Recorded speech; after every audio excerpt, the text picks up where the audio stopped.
Is it so crazy to think that the most exciting thing about Apple's new Vision Pro headset is not the spatial computing, it's what it means for entertainment? Because it's very hard to ignore the fact that movie theaters and studios and filmmakers are trying to tell you you need to go see a movie on the big screen because it's an immersive experience. It fills your peripheral vision, it immerses you in the image. The clarity, the crispness, it is the gold standard.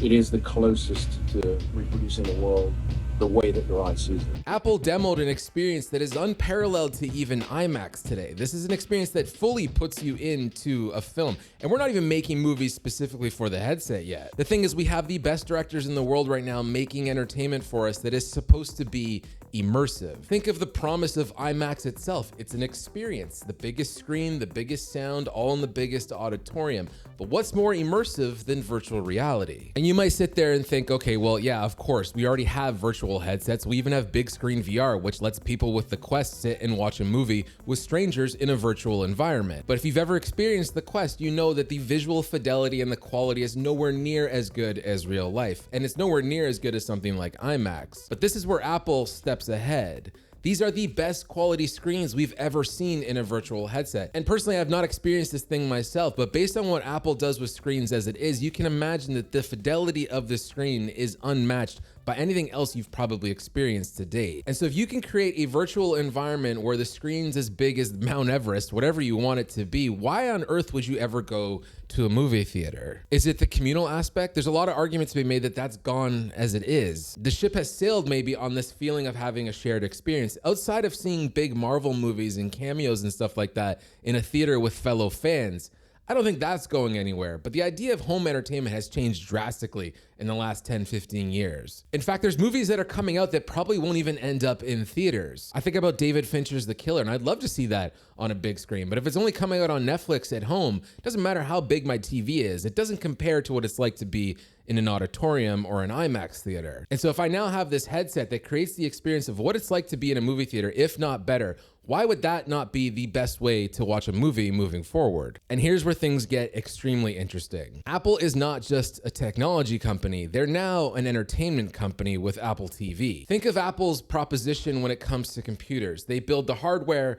and the software. So what happens when that same company builds the entertainment and the distribution device? And then what if you also bring in Disney with the largest collection of IP probably on the planet? There's not a single movie studio or movie theater chain that has that ability or the money to do what Apple is poised to do with the Vision Pro headset and how we consume entertainment. I'm talking about specifically made content for this new experience. I'm talking about stories that you're actually physically put inside through this headset. You are a character, things interact with you. You are actually within a virtual experience of a movie or a TV show. We love cinematic games for that reason. We like being part of the story and an active participant in those experiences.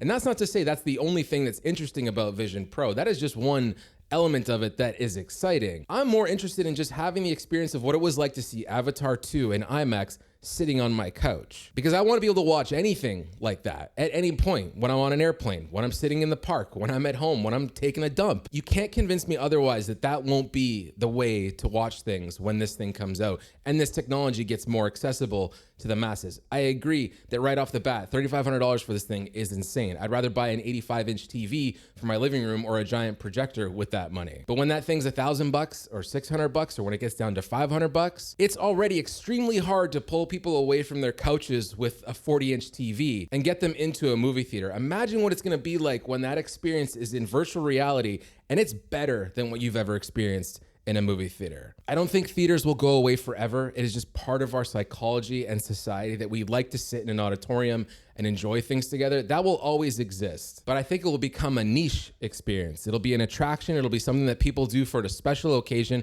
or extremely large tentpole movies. I would still prefer to see something like Oppenheimer on opening night with everyone I know around me loving Christopher Nolan and his movies and being excited for that experience. But I do think a mainstream audience member who's not fully into cinema is going to much prefer enjoying something in the comfort of their own home. And I think if you have any interest in filmmaking or storytelling, you need to be ready for this new future. Much like storytelling has evolved and changed with the advent of streaming, we will see this change with the advent of virtual experiences and headsets for viewing our content. I think the only barrier is actually the stigma and the traditional sense of hanging on to the past and the nostalgia of a movie theater that will hold us back for a little bit. But I do think at a certain point, you have to see the writing on the wall that it's just a better way to watch things. Even right now, if you just go in big screen VR, it is fascinating to feel like you're in a movie theater with other people and strangers. And that's on a shitty headset. All of the early testing and the experiences that people have had in Vision Pro have stated this is insane. And then, like I said, if you add in everything that Apple knows about entertainment and the money they have to spend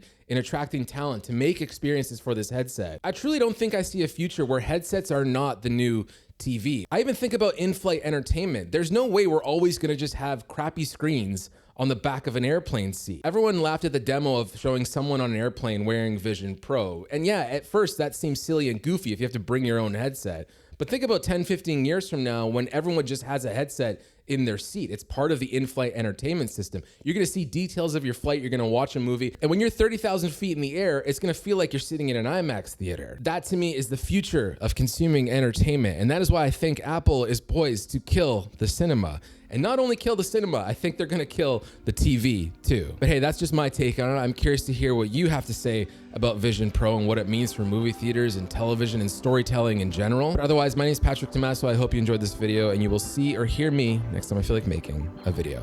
Cheers.